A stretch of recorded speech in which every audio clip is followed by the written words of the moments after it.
এই ব্যবহার ঠোড়ার জন্য যে এক একজনে খারাপ বলবে এইরকম কিছু না। এটা এই দাদার আমল থেকে এই নামটা হয়ে আসছে। আমরা গর্বের সাথে এই নামটা বলি ব্যবহার ঠোড়া। আমার নাম মোহাম্মদ সাইদুল সর্দার।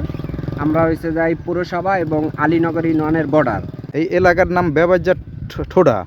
এটা এই নামটা, এই নামকরণটা কি কারণে হইলো এখানে? এই এলাকায় আমার দাদার আমল থেকে এই জায়গা ব্যবহার বসবাস করতো। ওই সময় ব্যবহার এই জায়গা অনেক আধিপত্য ছিল। ওই ব্যবহার নামকরণ থেকেই এই এলাকার নাম হয়েছে ব্যবহার ঠোড়া। তো এই যে এই নামটা পড়ছে, এটা তো অনেকে মানে ভালো মনে করে না। তাই এই ক্ষেত্রে আপনাদের এই এলাকায় মানুষের আসা যাওয়া বা এই পরিচয় দেওয়ার কোনো সমস্যা হয় কিনা? না না না, আমরা এই ব্যবহার ঠোড়ার জন্য যে এক একজনে খারাপ বলবে এইরকম কিছু না। এটা এই দাদার আমল থেকে এই নামটা হয়ে আসছে। আমরা গর্বের সাথে এই নামটা বলি ব্যবহার ঠোড়া। ঠোড়া, এটা খারাপের কিছুই না। এই যে যারা বসবাস করতো ব্যবহার জাতি যারা, তারা কবে চলে গেছে এই এলাকায়? তারা অনেক আগেই চলে গেছে।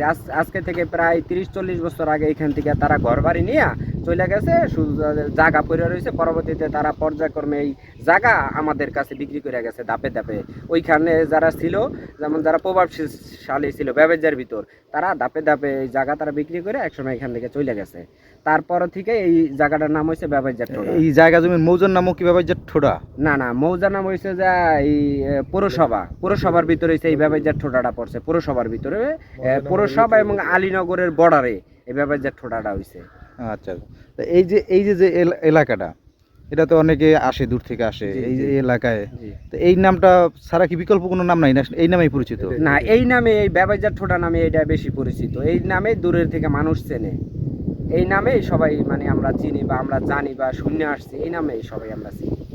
আচ্ছা আচ্ছা, তাই এই যে এই এরিয়ার মধ্যে থাকতো ব্যবহার? হ্যাঁ হ্যাঁ, এইটা কিন্তু এক সময় ছিল, এই চক ছিল, পরে নদী ছিল আর ওই ধারে। সেই নদী আস্তে আস্তে ভাঙ্গে আইসা এই জায়গাও ব্যবহার এক সময় বসবাস করতো।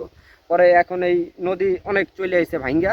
এখন যেটু আছে এইও তো আস্তে আস্তে বিলীন হওয়ার কাজ। এই যে নদীতে ভাঙ্গা যাইতে আছে, এইও আস্তে আস্তে থাকবে না। তো তারা কিভাবে জীবনযাপন করতো ব্যবহার? না, তারা যে সময় জীবনযাপন করতো ওই সময় নদী ছিল আরো দূরে। ও নদী অনেক দূরে ছিল। এই জায়গা ছিল ফসলি মাঠ ছিল। তারপর তারা এই সাইডটা তাদের ঘর বাড়ি ছিল। এটা একটা গ্রাম ছিল ব্যবসাদের। এটা একটা গ্রাম ছিল। এই জায়গা অনেক ঘর ছিল ব্যবসাদের। এবং তারা ওই সময়, তারা কি চলে গেছে নাকি আপনারা এলাকা তাড়িয়ে দিয়েছেন? তারা স্থায়ীভাবে ইচ্ছা করে এখান থেকে চলে গেছে। এখান থেকে তাদের ধাওয়ায় নেই।